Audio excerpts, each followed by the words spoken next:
오늘 제목은 감람산 합숙을 누리는 전도자의 삶입니다.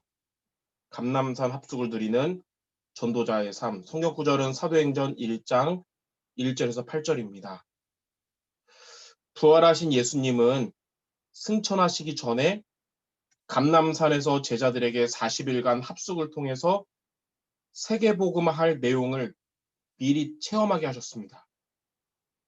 세계복음화할 내용이 뭐냐면 사도행전 1장 1절의 그리스도, 1장 3절의 하나님의 나라, 1장 8절의 성령 충만입니다.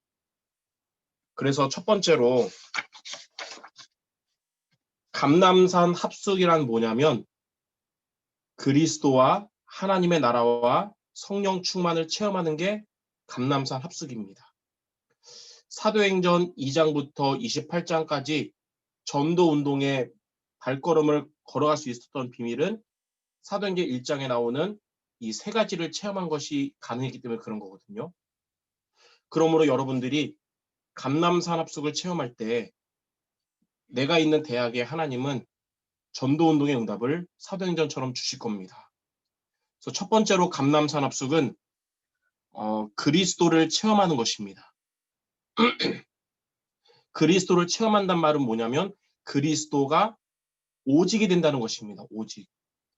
오직이란 말은 그리스도는 완전하고 충분하고 모든 것 되는 거예요.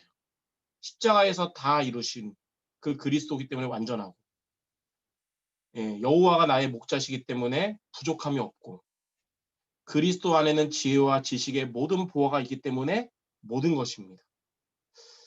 두 번째는 감람산 합숙은 하나님의 나라를 체험하는 것입니다. 하나님의 나라를 체험한다는 말은 하나님의 나라가 우리의 마음에 또 여러분의 현장에 대학에 임하는 것입니다. 하나님의 나라가 우리 마음에 임하면 로마서 14장 17절 말씀처럼 먹는 것, 마시는 것이 아니라 오직 성령 안에서의 의와 평강과 희락이 우리 안에 가득해집니다. 또 하나님의 나라가 우리 대학 현장에 임하면 마태복음 12장 28절 말씀처럼 흑암 세력이 떠나가고 하나님이 우리의 대학을 통치하시게 되는 거예요. 이게 바로 하나님의 나라를 체험하는 겁니다. 세 번째로 감람산 합숙은 성령 충만을 체험하는 것입니다. 오직 성령이 임하시면 권능받고 땅끝까지 증인된다고 했듯이 성령 충만을 체험한단 말은 하나님께서 영적인 힘 주셔서 5가지 힘인 오력에 응답받는 증인되는 거예요. 자, 이 3가지를 체험하는 것이 저와 여러분의 대학 시절 생활이 사도행전에 나타난 전도운동을 응답받는 비밀입니다. 자, 그러면 두 번째로 이 감람산 합숙을 우리가 누리려면 어떻게 하면 됩니까? 다시 말해서 그리스도와 하나님 나라와 성령 충만을 우리가 체험하려면 어떻게 해야 되는가? 오늘 3가지를 여러분이 미션으로 붙잡기 바랍니다. 첫 번째는 변화산 합숙을 통해서 그리스도를 체험해야 됩니다. 사도행전 1장 1절에 그리스도를 체험하는 비밀은 변화산 합숙을 누리는 거예요. 변화산 합숙이 뭐냐? 변화산에서 마태복음 17장에 예수님이 베드로와 야고보와 요한 3명의 제자만 데리고 변화산에 가셔서 모세와 엘리야와 만났잖아요. 근데 나중에 모세도 사라지고 엘리야도 사라지고 오직 예수만 남았더라 그래요. 변화산 합숙이 뭐냐면 주인을 바꾸는 것입니다. 주인을. 내가 주인된 나 중심을 버리고 그리스도가 주인 되시는 하나님 중심 되는 게 바로 변화산 합숙이에요. 그게 바로 그리스도를 오직으로 붙잡게 되는 비밀입니다. 인생의 주인을 바꿀 때 그리스도가 오직이 된다는 것이에요. 그러면 인생의 주인을 바꾸는 비밀이 뭘까요? 내 인생의 내가 주인이 아니라 그리스도가 주인 되는 비밀은 베드로전서 5장 7절에 나온 것처럼 너희 염려를 다 주께 맡겨라. 이는 그가 너희를 돌보심이라 그랬거든요. 지금 내가 염려하는 것을 내가 붙잡지 말고 그리스도께 맡기시기 바랍니다. 그게 바로 주인을 바꾸는 비밀이에요. 지금 여러분에게 지금 걱정거리, 염려거리, 근심거리 있다면 내가 붙잡는 게 바로 내가 주인 되는 것이요. 그리스도께 맡기는 게 바로 그리스도가 주인 되는 겁니다. 그러므로 첫 번째 미션이 뭐냐? 나의 염려거리를 그리스도께 맡겨라. 이게 바로 그리스도를 체험하는 비밀, 그리스도가 나에게 오직이 되는 비밀이 되는 것입니다. 자, 두 번째, 갈보리산 합숙을 통해 하나님의 나라를 체험해야 됩니다. 갈보리산 합숙이 뭐냐면 부활하신 그리스도가 지금 나와 함께한다는 사실이 믿어지는 것이 갈보리산 합숙이거든요. 부활하신 그리스도가 함께한다는 사실이 믿어질 때 하나님의 나라가 임하는 거예요. 여러분이 혼자 있는 시간에도 부활하신 그리스도가 지금 나와 함께하는구나 이게 믿어진다면 혼자 있는 그 시간에도 하나님의 나라가 여러분 마음에 여러분의 그 현장에 임하는 겁니다. 여러분이 대학 현장에 갔어도 흑암 현장일지라도 그곳에서도 부활하신 그리스도가 나와 함께한다는 사실이 믿어진다면 그곳에서도 하나님의 나라가 임하는 거예요. 그러면 부활하신 그리스도가 함께하는 것이 믿어지는 비밀이 뭘까요? 믿음은 우리가 노력하거나 열심으로 해서 생기는 게 아니고 하나님이 은혜를 주셔야 믿어지는 거거든요. 바로 복음의 자리에 있는 것이 믿어지는 비밀입니다. 그리스도의 말씀의 자리에 있을 때 부활하신 그리스도가 함께 하심이 믿어지는 거예요. 로마서 10장 17절 믿음은 들음에서 나며 들음은 그리스도의 말씀으로 말미암느니라. 그러므로 여러분이 이 대학 시절에 복음의 자리에 항상 있기를 바랍니다. 말씀의 자리에.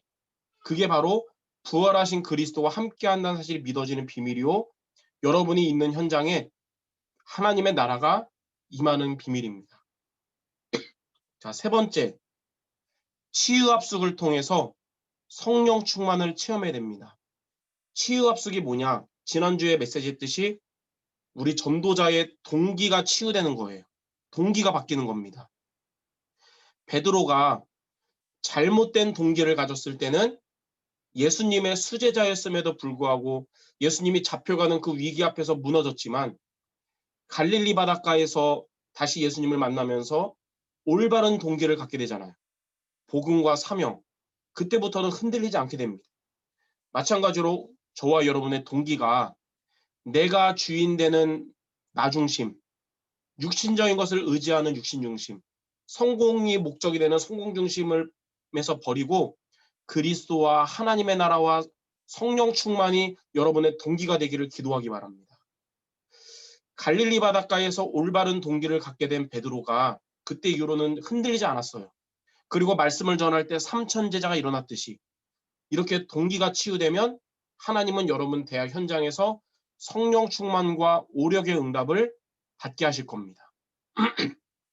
그래서 크게 세 가지입니다. 미션이. 첫 번째는 지금 나의 염려를 그리스도께 맡겨라. 그게 바로 그리스도를 체험하는 비밀. 두 번째, 복음의 자리에 항상 있어라. 그게 하나님의 나라를 체험하는 비밀. 세 번째, 동기를 바꿔라. 그게 성령 충만을 체험하는 비밀입니다.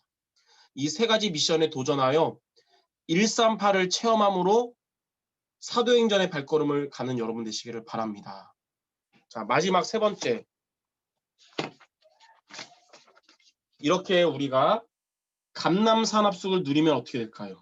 다시 말해서 그리스도와 하나님의 나라와 성령 충만을 체험하면 어떤 응답이 오냐면 첫 번째로 오직의 사람이 됩니다. 오직.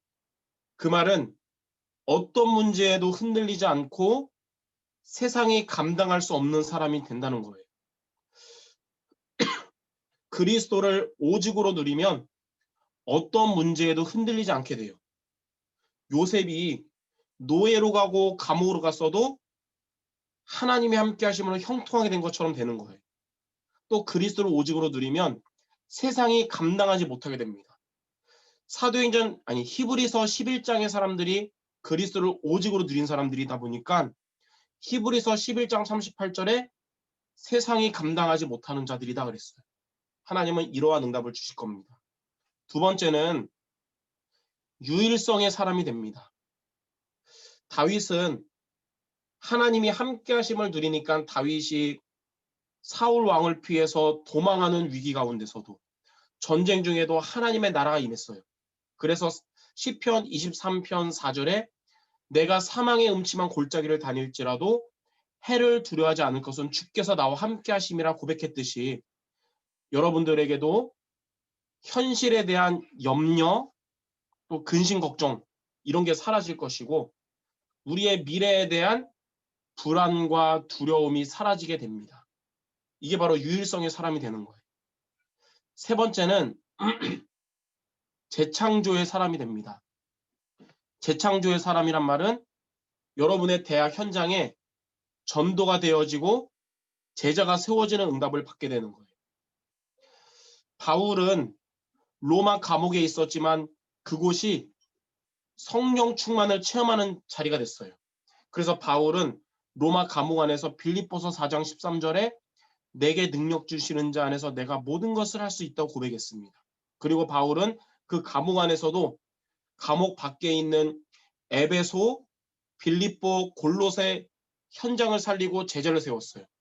그 기록이 에베소서, 빌립보서, 골로새서 이게 옥중서신이거든요. 바울이 감옥 안에서 쓴 거예요.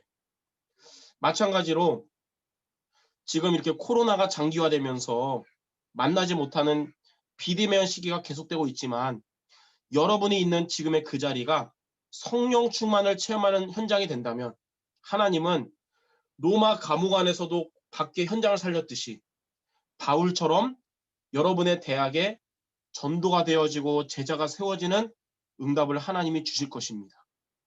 그러므로 오직과 유일성과 재창조에 응답받는 사람이 될 것이에요. 이렇게 감람산합숙을 누리도록 오늘 세 가지 미션. 첫 번째 변화산합숙. 나의 염려거리를 내가 붙잡지 말고 그리스도께 맡기자. 두 번째 미션. 갈보리산 미션이죠. 항상 복음의 자리에 있으면서 하나님이 함께 하심을 체험하라.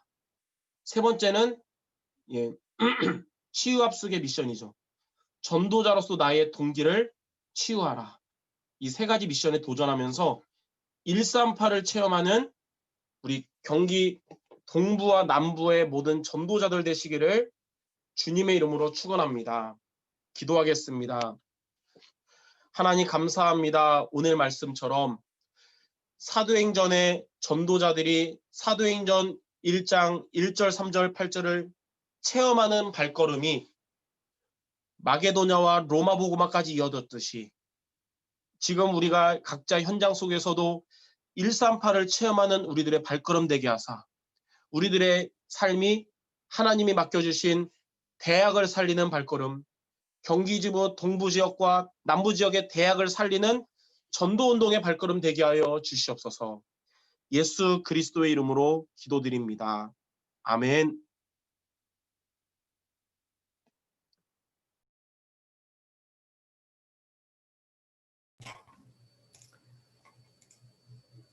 네.